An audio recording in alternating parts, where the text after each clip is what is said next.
আসসালামু আলাইকুম, ওয়েলকাম সবাইকে আইদান মমস ওয়ার্ল্ডে। আমি আজকে আপনাদের জন্য খুব মজার, খুব সহজে তৈরি করা যায় এমন একটা ডিজার্ট রেসিপি নিয়ে আসছি, আর সেটা হচ্ছে ব্রেড বাটার পুডিং। আপনারা নাম শুনেই বুঝতে পারছেন যে এটা বানানো কত সহজ হবে। এতে শুধু আমাদের ব্রেড বাটার এবং এগের প্রয়োজন হবে, যা আমাদের হাতের কাছে সবসময় থাকে, আমাদের ঘরে সবসময় থাকে। তাহলে চলুন দেখে নেওয়া যাক কীভাবে তৈরি করা লাগে এই ব্রেড বাটার পুডিং। প্রথমেই দেখিয়ে দিচ্ছি ব্রেড বাটার পুডিং বানানোর জন্য আমি কি কি জিনিস নিয়েছি। আমি নিয়েছি 5টা এগ। আমি অবশ্য লার্জ সাইজ বা সবচেয়ে বড় সাইজের এগগুলা নিয়েছি, আর ছোট সাইজের এগ হলে আপনারা এর চেয়ে বেশিও নিতে পারেন। আর এখানে আমি প্রায় 1 কিলো মিল্ককে প্রায় 250 গ্রাম চিনি দিয়ে জাল করে নিয়েছি। প্রায় আধা ঘন্টা পর্যন্ত আমি জাল করেছি, এটা প্রায় হাফ কিলোর মতো হয়ে গিয়েছে এখন। আর এখানে আমি কয়েক পিস ব্রেড নিয়েছি, সাইডগুলো কেটে নিয়েছি শক্ত পার্টটা। আর এখানে আমি নিয়েছি বাটার। প্রথমে আমি ব্রেডের স্লাইসগুলোতে বাটার লাগিয়ে নিব।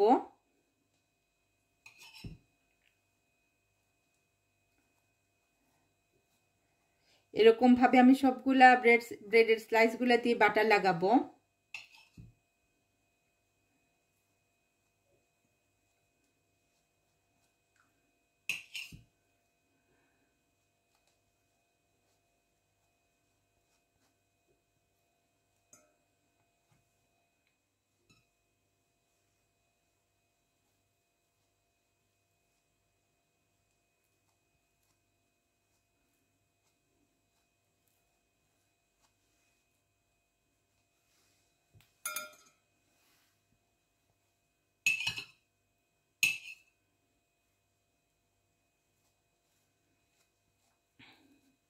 ব্রেডে বাটার লাগানো চলছে।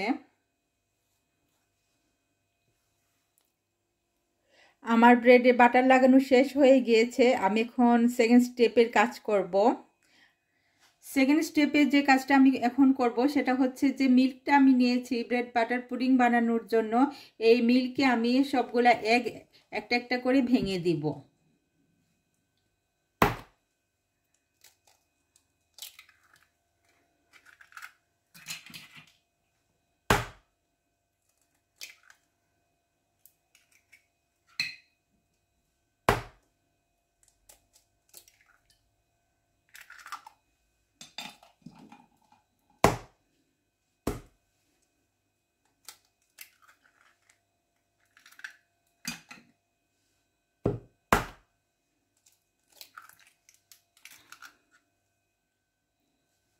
এখন আমি এই এগ আর মিল্কে হাফ চামচের মতো ভ্যানিলা এসেন্স দিব।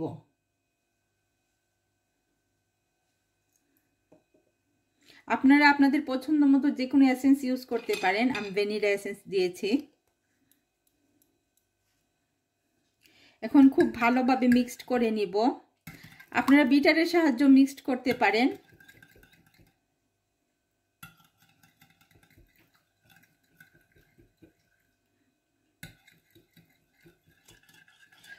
আমি প্রায় 2-3 মিনিট পর্যন্ত এই মিল্ক এবং ডিমের মিশ্রণটাকে নেড়ে নেড়ে মিক্সড করে নিয়েছি।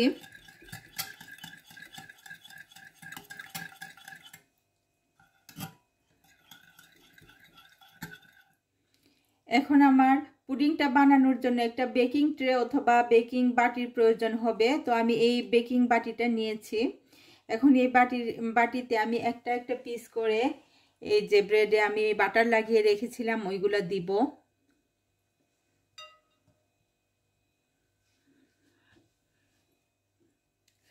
প্রথম লেয়ারটা আমি ব্রেড দিয়ে দিয়েছি। এখন এই ব্রেডের উপরে আমি মিল্ক এবং এগ দিয়ে যে ব্যাটারটা তৈরি করেছি ওইটা দিব।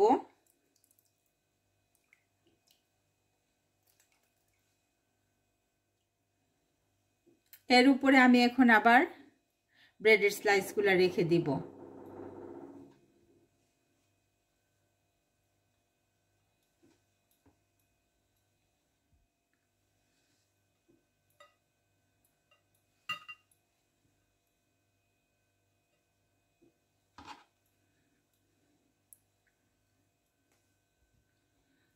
এখন আবার ব্যাটারটা দিব।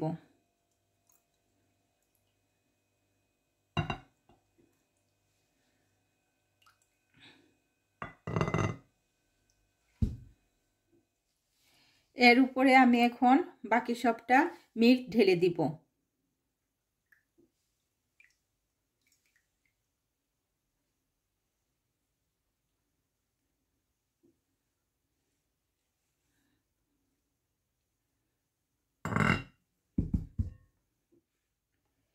ব্রেডগুলোর ভেতরে যাতে ভালো করে দুধটা ঢুকে ব্রেডগুলো একটু নরম হয়, এজন্য আমি এখন এটাকে ঢেকে প্রায় আধা ঘন্টার জন্য রেখে দিব।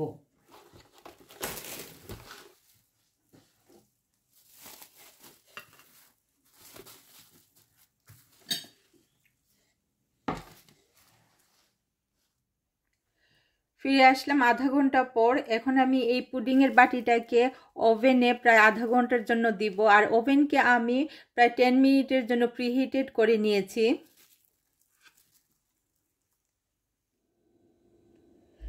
পুডিংটাকে আমি এখন ওভেন থেকে বের করে নিয়ে আসছি, আর ওভেন থেকে বের করে আমি প্রায় আধা ঘন্টা পর্যন্ত এটাকে ঠান্ডা হওয়ার জন্য রেখে দিয়েছিলাম।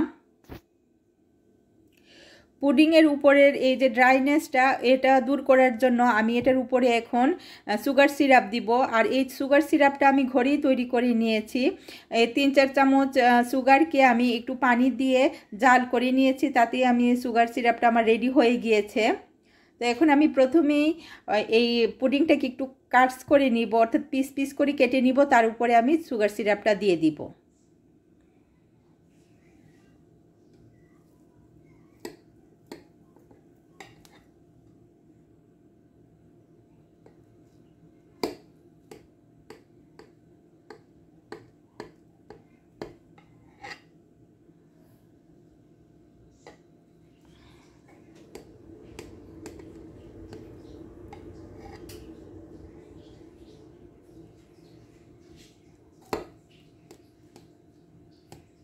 এই যে চিনির সিরাপটা আমি নিয়েছি, এটা আমি এখন পুডিংটার উপরে আস্তে আস্তে একটু ঢেলে দিব।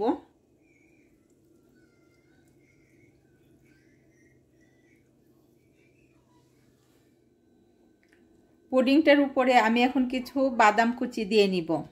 এই যে আমার কুচি করে বাদাম রাখা, এটা আমি এটার উপরে এখন একটু ছিটিয়ে দিব।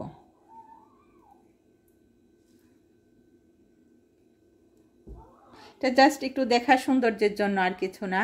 আপনারা যদি বাদামে অ্যালার্জিক হন বা পছন্দ না করেন তাহলে না দিলেও হবে, স্কিপ করতে পারেন।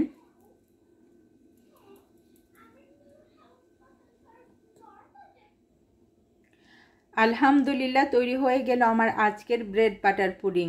আপনারা দেখলেন তো কত সহজে আমাদের ঘরে থাকা অল্প কিছু উপকরণের সাহায্যে আমরা কত সহজে কত মজাদার একটা ডিজার্ট রেসিপি বানিয়ে ফেলতে পারি। তাহলে মেহমান আসলে আর কোনো টেনশন নাই, আপনারাও বানিয়ে ফেলুন আমার মতো এই ব্রেড বাটার পুডিং। আশা করি আমার আজকের এই রেসিপি আপনাদের ভালো লেগেছে, আর ভালো লেগে থাকলে আমাকে লাইক কমেন্ট এবং সাবস্ক্রাইব করে উৎসাহিত করবেন। আপনাদের এতটুকু সাপোর্টই আমাকে সামনে এগিয়ে যেতে সাহায্য করবে। তো আজকে এখানেই বিদায় নিলাম, সবাই ভালো থাকবেন, আল্লাহ হাফেজ।